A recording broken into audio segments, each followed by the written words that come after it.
YouTube, welcome back to Overlord Alex Gaming.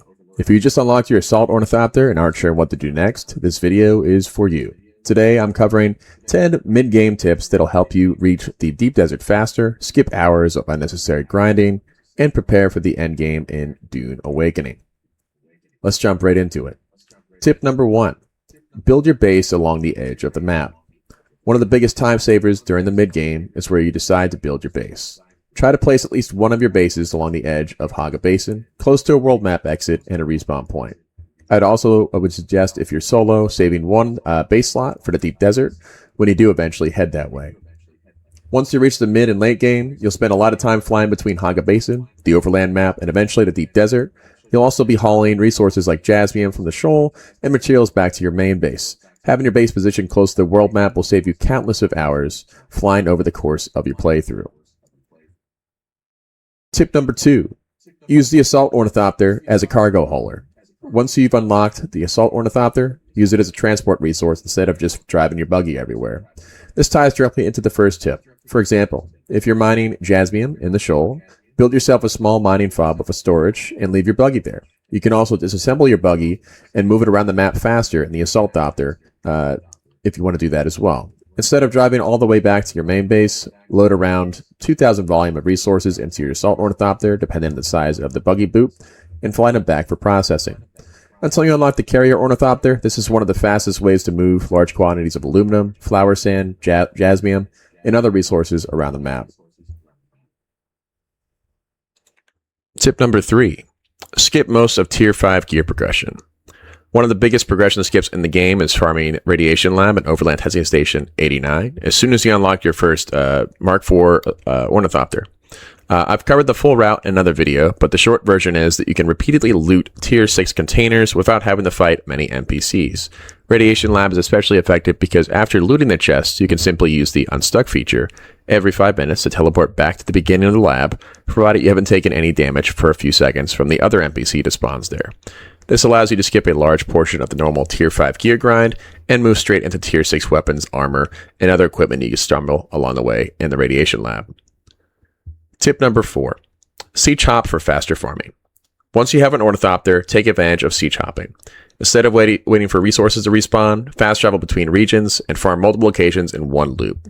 Use this to gather anything from flower sand, industrial pumps from Sentinel City, diamond dust, carbide scraps from the Mesa Terrell region, Tier 5 crafting components, and while you're doing this, don't forget about the 4 Tier 5 faction forts, the Aegis, Passage of Artemis, the Beast's Claw, Edge of Archeron. All of these contain multiple reward chests and can provide valuable components, Tier 5 schematics, weapons, armor, and vehicle upgrades. Tip number 5. Finish the Trials of Ackle and Advanced Trainer quests. If you haven't already, finish every Trial of Ackle along with your Advanced Trainer quest lines. Not only will you earn a significant amount of experience, Solari, and new abilities, but you'll also unlock powerful new skills and mechanics you can rely on in the endgame. Completing these now will make your transition into overland testing stations and eventually PvP much smoother. Tip number 6. Reach rank 5 with your Great House. As soon as possible, reach rank 5 with either House Atreides or House Harkonnen. This unlocks Landsraad missions, allowing you to begin earning Specialization XP every day. Specialization XP is one of the most valuable long-term progression systems currently in the game. Implemented all the way back in Chapter 3 when that released a couple months ago. It improves everything from inventory space, combat damage, damage resistance, gathering efficiency, crafting bonuses, exploration perks, and the list goes on. The sooner you start earning it daily, the stronger your character will become over time. Tip number 7. Don't waste resources crafting full Tier 5 armor.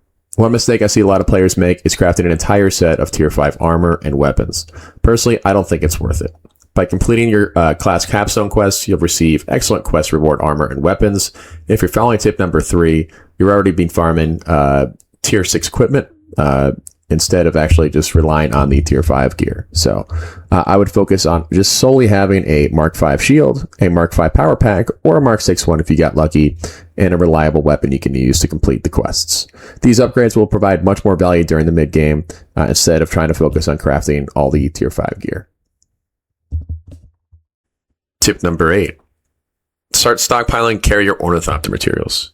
Even if you're weeks away from building a Carrier Ornithopter, I would start collecting materials now along your journeys. Even if you're just farming cobalt paste, I would start farming a little bit more of that along the way for the carrier itself.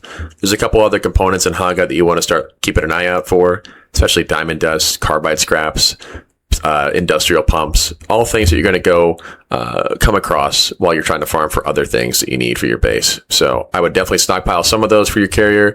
That way, when you do want to approach the end game and go to the deep desert, you'll have some of those components already on standby and you can build it more efficiently. Tip number 9, upgrade your production before your gear. Before you start crafting every shiny new weapon and thing that you unlock, I would invest in your production infrastructure.